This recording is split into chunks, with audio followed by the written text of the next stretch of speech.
ভারতের দালালি করে শেখ হাসিনা বেশি দিন ক্ষমতায় থাকতে পারবে না উল্লেখ করে বিএনপির স্থায়ী কমিটির সদস্য গয়েশ্বরচন্দ্র রায় বলেছেন, বাংলাদেশের স্বাধীনতা ও সার্বভৌমত্ব নিয়ে ষড়যন্ত্র করছে প্রতিবেশী দেশ।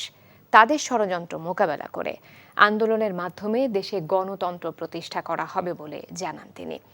বিকেলে নয়াপল্টনে বেগম খালেদা জিয়া সহ সকল রাজবন্দীদের মুক্তির দাবিতে আয়োজিত সমাবেশে বিএনপি নেতারা এসব কথা বলেন। ঢাকা মহানগর দক্ষিণ বিএনপির উদ্যোগে এই সমাবেশ অনুষ্ঠিত হয়। জুনায়েদ আল হাবিবের রিপোর্ট।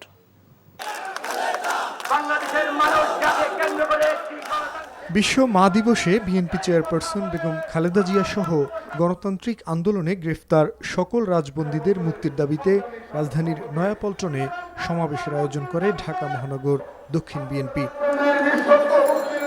এ সময় বিএনপি নেতারা অভিযোগ করেন, গায়ের জোরে ক্ষমতায় থাকতে চায় আওয়ামী লীগ। হঠাৎ করে ডলারের দাম বৃদ্ধির কড়া সমালোচনা করেন বিএনপি নেতারা। তাদের অভিযোগ, জনগণের পকেট কাটতেই সরকার এই হঠকারী সিদ্ধান্ত নিয়েছে। আমার মাকে আজকে জেলে রেখেছেন, তার কি অপরাধ? 2 কোটি টাকা বিদেশ থেকে তাও চ্যারিটি ফান্ডে আসছিল, সেই টাকা এখন 6 কোটি টাকার উপরে হয়েছে, ব্যাংকে জমা আছে। সেই মামলা সাজায়া তারে জেলে দিচ্ছেন, তারা এখন পর্যন্ত চিকিৎসার সুযোগ দেন না। আজকে যারা ব্যাগ খেয়ে ফেললো, আজকে তাদেরকে কেন জেলখানায় নিচ্ছেন না? আদা আমদানি করতে হয়, রসুন আমদানি করতে হয়, পেঁয়াজ আমদানি করতে হয়, এই আমদানিতে ডলার লাগে।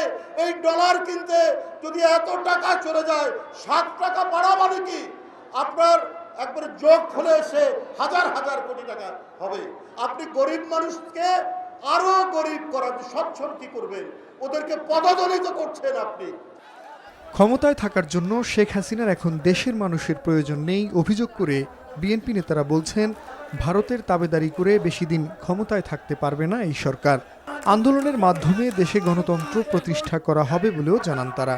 শেখ হাসিনার জনসমর্থন শুনলেন কোথায়?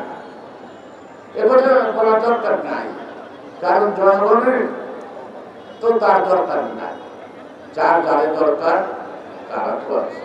ভারতীয় আপনাদের আছে, ভারতীয় আপনাদের লাগবে। এই তো জেল জুলুম অত্যাচার নির্যাতনকে সহ্য করে এখনো উত্থান করে দাঁড়িয়ে আছে স্বাধীনতা রক্ষার। এই স্বাধীনতা কেড়ে নেওয়ার ক্ষমতা প্রতিবেশীদের নাই। সমাবেশ শেষে বেগম খালেদা জিয়ার সুচিকিৎসা নিশ্চিতের পাশাপাশি সকল রাজবন্দীদের মুক্তির দাবিতে মিছিল করে বিএনপি নেতারা। মিছিলটি বিএনপি অফিসের সামনে থেকে শুরু হয়ে নাইটিঙ্গেল মোড় ঘুরে আবার কেন্দ্রীয় কার্যালয়ের সামনে এসে শেষ হয়। জুনায়েদ আল হাবিব, এনটিভি নিউজ, ঢাকা।